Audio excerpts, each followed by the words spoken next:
Anyị si ka lụzie n'Obinugwu ka anyị kene eze ndị eze okego ọ bụla eze si anyị ilu mmanya eze anyị si gị bilikwa o igwe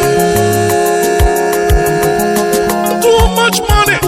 eze niile abụrụ ofu asị m na eze niile abụziri ofu enwele eze ka ibe ya nụ maka nwoke n'ibie na-abụzi n'okwu ọnụ nna m gwalụ m okwu ezigbo okwu nna na-agba nwa ya nụ ọ sị n'olu nwere eze Igbo nwere eze Hausa nwere eze fa Yoruba nwere eze na chifanụ ma fancha abụziri ofu ọ sị na enwere eze dị mmanụ ọ sị na enwere eze dị njọ eze fụlụ ndị nke ya n'anya na-enyelu fakanụ onye nwe mkpaji ya ọfakwụlụ eze gwa ya eze bolu ya mkpa ya nụ oge ọ bụ na afa na nnọkọ ọnụ wee na-atụ alụ dị mmanụ etu a ga-esi nwe ọganiru n'ime obodo ma eze fụlụ njọ na chinanya nụ nwanne m na ọbụzi eze dị mma ọkụ osibe enwezila eze dị njọ nụ eze onye agwana m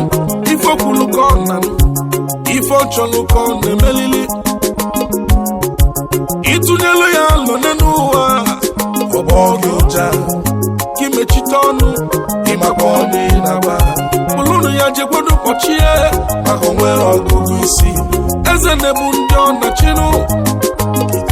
ụmụnne na ọbụzi eze dị njọ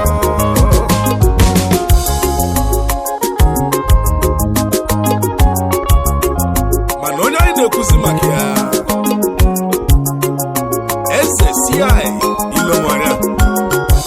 ilomanya kpatala ego wee naba Obinugwu wee chọba ụmụnne ya nụ chọba ụmụnna ya o wee lutezie n'Obinugwu fe nwere ezi fe nwere ọkụ fe nwere mmiri ọṅụṅụ ilomanya nyelufe ezinụ na onyelufe ọkụ na-ekwafa mmiri ọṅụṅụ onyelufe autonomous community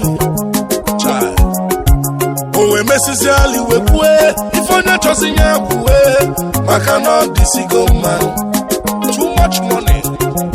ndị okenye wetie ihe okokoko na ọ bụ ezigbo mmanụ ndị okenye niile nọ n'Obinugwu ma ndị nọ n'ụlọ ma ndị nọ n'ụzọ ụmụaka okolobịa ma agbọbịa fa wee kwekọrịta n'otu ebi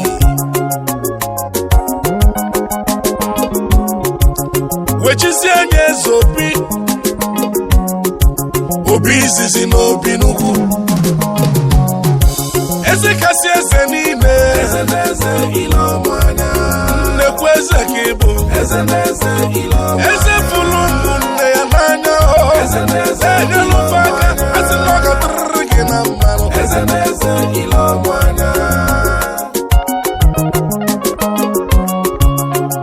mana o nwere ndị enyi ya nụ ndị ọsị ka anyị kenezialịa His Eminence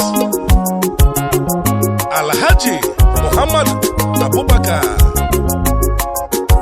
nke ịtọ Dija Sultan of Sokoto Sanunde Zua ọ sịkwa anyị kene eze enyi ya nụ Right Honorable Chief Chuma Nnaji o wee sịkwa m kene eze ibe ya nụ His Royal Highness Obi Gibson Nwosu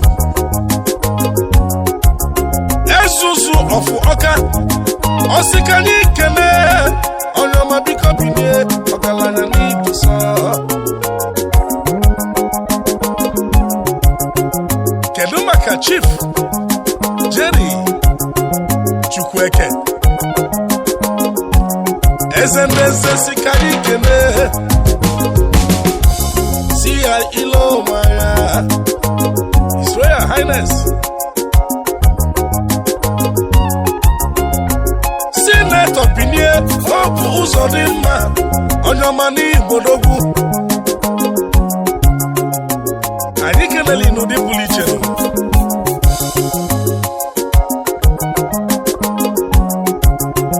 kedu maka Right Honorable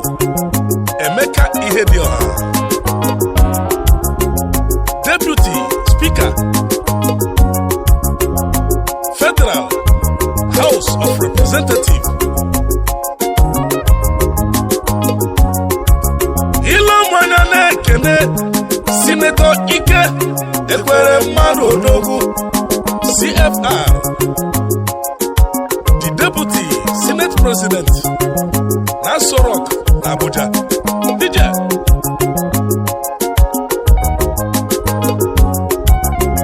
Kedumaka Chief Nkem Agetua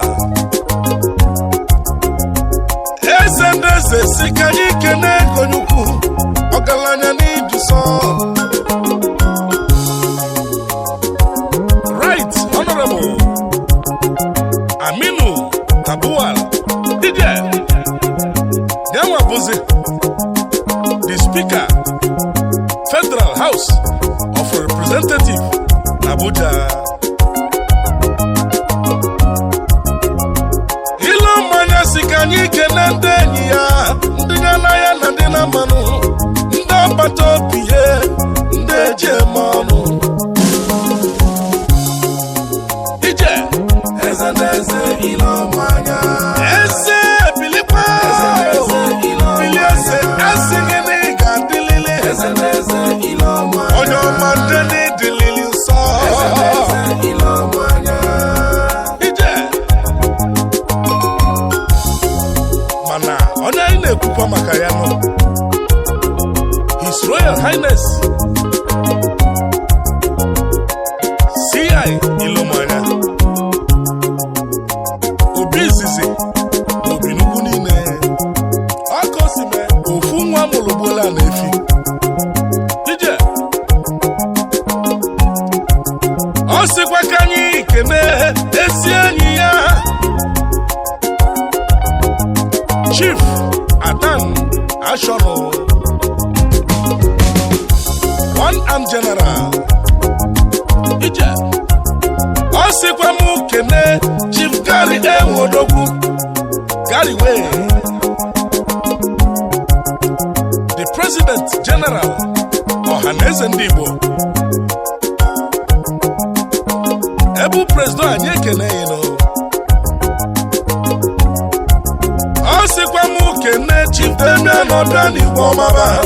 Onukwu eji ekwuo CEO Fano Shipping Line na Nigeria kedu maka Ọtụmba Benga Daniel Somaba Onukwu n'Idukwu the former governor of Ogun State DJ Ọ sịkwa mụ kene Chief Leo Stan Onyoma Yabuzi the CEO Zinox Computers PLC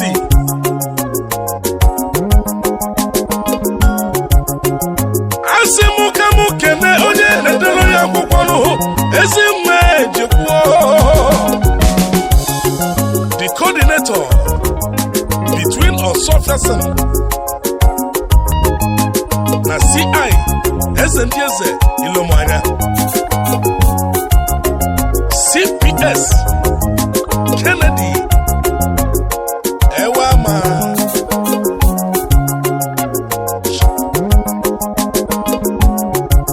ọkwa gị nwa bụzidi Chief Press Security to His Royal Highness C.I. Ilomuanya.